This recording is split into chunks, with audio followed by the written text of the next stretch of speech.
सूचना केवल हमारे विचार हैं, वित्तीय सलाह नहीं। निर्णय लेने से पहले खुद शोध करें। किसी भी लाभ या हानि के लिए हम उत्तरदायी नहीं हैं।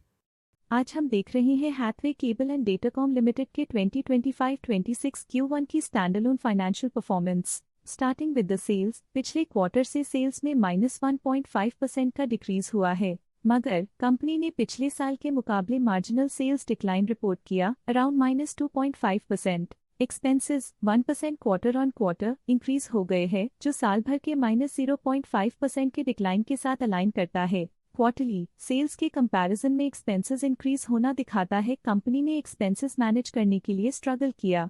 कंपनी ने पूरी साल के दौरान चैलेंजेस का सामना किया। ऑपरेटिंग प्रॉफिट, जो पिछले साल के कंपैरिजन में -7% डाउन हुआ है, quarter on quarter around -6% decrease हुआ है। Operating profit margin OPM annual basis पे -1.5% से डिक्रीज हुआ है और पिछले क्वार्टर के कंपैरिजन में -1.5% से डिक्रीज हुआ है। एक्सेप्शनल आइटम्स को ऐड करके अदर इनकम पिछले क्वार्टर के कंपैरिजन में 49% बढ़ गई, बावजूद इसकी ईयरली ग्रोथ 75.5% हुई है। इंटरेस्ट एक्सपेंसेस पिछले क्वार्टर से 50% अप हुआ, लेकिन ईयर ओवर ईयर इंक्रीज 20% हुआ है। डिप्रिशिएशन कॉस्ट में क्वार्टरली -6% का डिक्लाइन देखने को मिला और ईयरली बेसिस पे 6% का इंक्रीज देखा गया। प्रॉफिट बिफोर टैक्स एनुअली 33% बढ़ा, लेकिन प्रीसीडिंग क्वार्टर से 52% बढ़ा है। इस साल कंपनी ने 25.5% टैक्स पे किया और क्वार्टरली कंपनी ने 25% टैक्स पे किया है। नेट प्रॉफिट ने ईयर ऑन ईयर 33.5% का इंक्रीज दिखाया,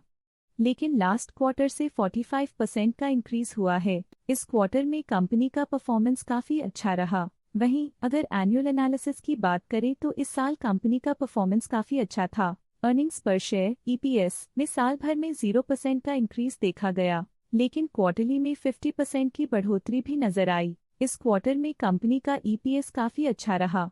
Hathaway cable and Datacom limited के फाइनेंशियल स्नैपशॉट को रिव्यू करते हुए कुछ मुख्य ट्रेंड्स सामने आए हैं जो कंपनी की परफॉर्मेंस पे रोशनी डालते हैं। जून 2022 से जून 2025 तक Hathway cable and Datacom limited की फाइनेंशियल जर्नी में सबसे पहले बात करते हैं सेल्स की। इस साल सेल्स में -3% की गिरावट आई है और पिछले 4 सालों में भी -4.5% की गिरावट देखी गई है, जो एक लंबे समय तक गिरावट को दर्शाता है।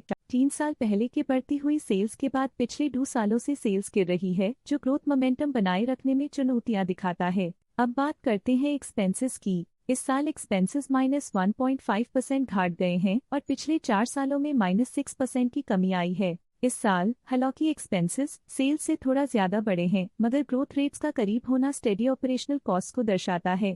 चैलेंजेस से गुजरते हुए ऑपरेटिंग प्रॉफिट ने इस साल -6.5% की डाउनटर्न देखी, जो एक ट्रेंड को कंटिन्यू करता है पिछले 4 सालों में -0% की डिक्लाइन के साथ।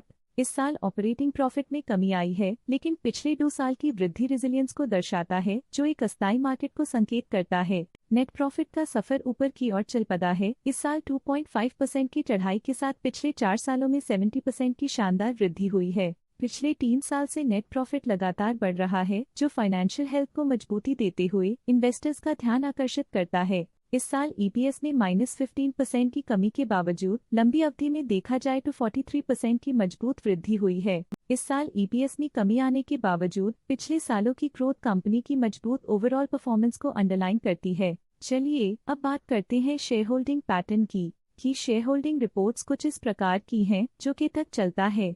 ये रिपोर्ट कंपनी के शेयर्स की डिटेल्ड जानकारी देता है, जिसमें promoters, promoter groups, foreign investors, public investors और सरकारी एंटिटीज शामिल हैं। जब कंपनी के शेयर्स का अधिकतम हिस्सा प्रमोटर्स, FII, DII या गवर्नमेंट के पास होता है, तब ये माना जाता है कि कंपनी मजबूत हाथों में है, जो स्थिरता और मजबूत समर्थन को दर्शाता है और इस मार्केट की स्थिरता बनी रहती है। ये था कंपनी का करंट शेयर होल्डिंग पैटर्न। चलिए देखते हैं कुछ इंटरेस्टिंग DII डील्स जो हाल ही में कंप्लीट हुई। 17 अप्रैल 2025 को यूनिटी एसोसिएट्स ने 95.1 लाख शेयर्स एग्जिट कर लिए 13.89 रुपीस पर यूनिट के हिसाब से, जिसका टोटल था 13.2 करोड़। इस क्वार्टर के DII डील्स के विश्लेषण को समाप्त करते हुए हम उम्मीद करते हैं कि आपको ये जानकारियां नई इंसाइट्स प्रदान करती होंगी। आज के लिए फाइनेंशियल सेक्टर में इतना ही। देखने के लिए धन्यवाद। स्टॉक लेटेस्ट न्यूज अपडेट के लिए चैनल को सब्सक्राइब करें और वीडियो को लाइक एंड शेयर करें।